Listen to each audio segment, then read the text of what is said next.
And those people have marched week after week, again and again, their numbers growing across the country, because they just can't believe that you will not even ask that that debt be written down, to be written off.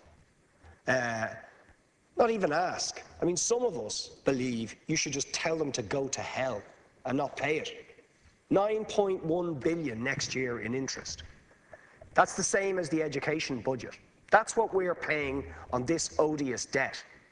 Imagine what 9.1 billion would do for investment in health, education, infrastructure, jobs. Imagine how far it would go in preventing the outflux of tens of thousands of our young people, how far it would go in getting people who are left to rot on the dole, to getting those people back to work, how far it would go in alleviating the suffering, needless, cruel suffering being imposed on the elderly, on the chronically sick, on the young people, on families who just lost their loved ones.